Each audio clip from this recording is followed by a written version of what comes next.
ನಾನು ಡಿ.ಕೆ. ಶಿವಕುಮಾರ್ ಎಂಬ ಹೆಸರಿನಾದ ನಾನು ಕಾನೂನು ಮೂಲಕ ಸ್ಥಾಪಿತವಾದ ಭಾರತದ ಸಂವಿಧಾನ ವಿಷಯದಲ್ಲಿ ನಿಜವಾದ ಶ್ರದ್ಧೆ ಮತ್ತು ನಿಷ್ಠೆಯನ್ನು ಹೊಂದಿರುತ್ತೇನೆಂದು ನಾನು ಭಾರತದ ಸಾರ್ವಭೌಮತ್ವವನ್ನು ಮತ್ತು ಅಖಂಡತೆಯನ್ನು ಎತ್ತಿ ಹಿಡಿಯುತ್ತೇನೆಂದು ಮತ್ತು ಕರ್ನಾಟಕ ರಾಜ್ಯದ ಮುಖ್ಯಮಂತ್ರಿಯಾಗಿ ನನ್ನ ಕರ್ತವ್ಯವನ್ನು ಶ್ರದ್ಧಾಪೂರ್ವಕವಾಗಿ ಮತ್ತು ಅಂತಃಕರಣಪೂರ್ವಕವಾಗಿ ನಿರ್ವಹಿಸುತ್ತೇನೆಂದು ಭಯ ಅಥವಾ ಪಕ್ಷಾತೀತವಲ್ಲದೆ ರಾಗ ದ್ವೇಷವಿಲ್ಲದೆ ಎಲ್ಲ ಬಗೆಯ ಜನರಿಗೆ ಸಂವಿಧಾನಕ್ಕೆ ಮತ್ತು ಕಾನೂನಿಗೆ ಅನುಸಾರವಾಗಿ ನ್ಯಾಯಯುತವಾಗಿ ಮಾಡುತ್ತೇನೆಂದು ನನ್ನ ಅಜ್ಜ ಗಂಗಾಧರಜ್ಜನ ಹೆಸರಿನಲ್ಲಿ ಪ್ರಮಾಣ ಮಾಡುತ್ತೇನೆ.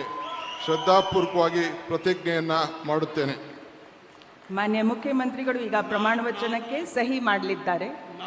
ನಾನು ಡಿ.ಕೆ. ಶಿವಕುಮಾರ್ ಎಂಬ ಹೆಸರಾದ ನಾನು ಕರ್ನಾಟಕ ರಾಜ್ಯದ ಮುಖ್ಯಮಂತ್ರಿಯಾಗಿ ನನ್ನ ಪರ್ಯಾಲೋಚನೆಗೆ ತರಲಾಗುವ ಅಥವಾ ನನಗೆ ತಿಳಿಯದೇ ಬರುವ ಯಾವುದೇ ವಿಷಯವನ್ನು ರಾಜ್ಯದ ಮುಖ್ಯಮಂತ್ರಿಯಾಗಿ ನನ್ನ ಕರ್ತವ್ಯವನ್ನು ಮುಕ್ತ ನಿರ್ವಹಣೆಯ ಅಗತ್ಯವಾಗುವುದೆಂದು ಸಂದರ್ಭದಲ್ಲಿ ಅಲ್ಲದೆ ಅನಾತ್ಯ ಯಾರೇ ವ್ಯಕ್ತಿಗೆ ಅಥವಾ ವ್ಯಕ್ತಿಗಳಿಗೆ ಪ್ರತ್ಯೇಕವಾಗಿ ಅಥವಾ ಪರೋಕ್ಷವಾಗಿ ತಿಳಿಸುವುದಿಲ್ಲ ಅಥವಾ ಬಹಿರಂಗಪಡಿಸುವುದಿಲ್ಲ ಎಂದು ನನ್ನ ಅಜ್ಜನ ವೀರ ಗಂಗಾಧರ ಅಜ್ಜರ ಹೆಸರಿನಲ್ಲಿ ಪ್ರಮಾಣ ಮಾಡುತ್ತೇನೆ. ಶ್ರದ್ಧಾಪೂರ್ವಕವಾಗಿ ಪ್ರತಿಜ್ಞೆಯನ್ನು ಮಾಡುತ್ತೇನೆ.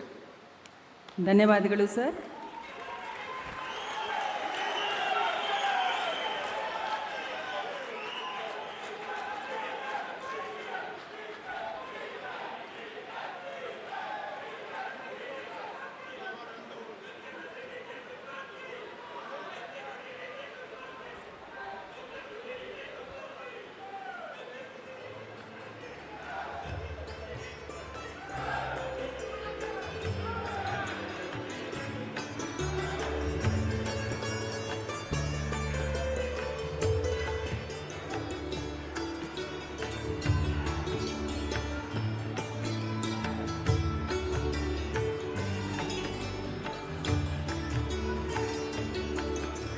ಮಾನ್ಯ ಮುಖ್ಯಮಂತ್ರಿಗಳಿಗೆ ಹೂಗುಚ್ಛೆಯನ್ನು ನೀಡುವ ಮುಖಾಂತರ ಮಾನ್ಯ ರಾಜ್ಯಪಾಲರು ಅಭಿನಂದಿಸಲಿದ್ದಾರೆ.